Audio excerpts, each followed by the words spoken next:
যে সকল মহিলারা বাড়ি থেকে বের হওয়ার সময় 2 ঘন্টা 3 ঘন্টা সাজগোজ করে, ওই মহিলার চরিত্র ভালো না। কারণ পরপুরুষকে দেখাবার জন্য সে নিজেকে তৈরি করেছে, নইলে সে বাড়ি থেকে বের হওয়ার সময় কেন এত সাজগোজ লাগে? আপনি যখন বাড়ি থেকে বের হবেন তখন আপনি জাস্ট ফ্রেশ হয়ে বুরখা পরিধান করে, নিকাব পরে, পূর্ণাঙ্গ পর্দা করে আপনি বের হবেন। যদি সাজগোজ করতে হয় সেটা আপনার স্বামীর জন্য করবেন। কিছু মহিলা আছে যখন জুমার দিনে বিয়ে বাড়িতে যায়, বিয়ে বাড়িতে যাওয়ার সময় এমন সাজগোজ মারে, বিয়ে খাওয়ার সময় যায় জরিনা সকিনার মতো, আর বাড়িতে তার হাজবেন্ডের সামনে থাকে কামলা বেডির মতো। এরকম অনেক মহিলা আছে। মা বোনদেরকে বলবো, আপনি সাজগোজ করবেন আপনার স্বামীর জন্য, ঘর থেকে বের হলে পূর্ণাঙ্গ পর্দা করে বের হবেন। আমার ভাইদেরকে বলবো, কাপড় আমরা টাকনুর নিচে নয় টাকনুর উপরে পরবো। নগ্নতা, অর্ধ নগ্নতাকে আমরা অ্যাভয়েড করব। পারবেন তো ইনশাআল্লাহ? নাম্বার 7, যুব সমাজ ধ্বংসের 7 নম্বর কারণ হলো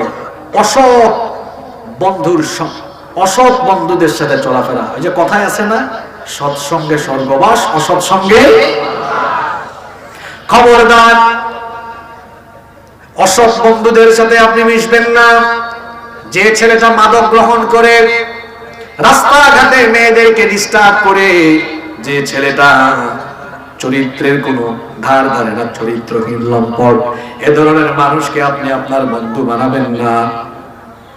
একটা কাপড় আতর মেখে, আতর লাগানোর পরে আতর মাখা সেই কাপড় যদি আপনি আলমারিতে রেখে দেন, দেখবেন আতর মাখা কাপড়ের এই আতরের গন্ধ আলমারির অন্যান্য কাপড় চোপড়েও চলে যায় কি যায় না? চলে যায়।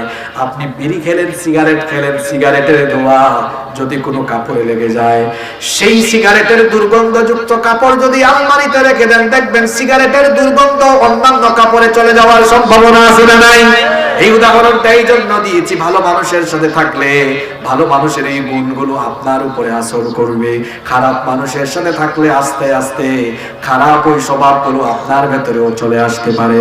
এই জন্য আল্লাহ তাআলা বলেছেন, কিয়ামতের দিন অসৎ বন্ধুদেরকে গ্রহণ করে যারা দুনিয়ায় চলাফেরা করেছে, হাত কামড়িয়ে কামড়িয়ে তারা আফসোস করবেন।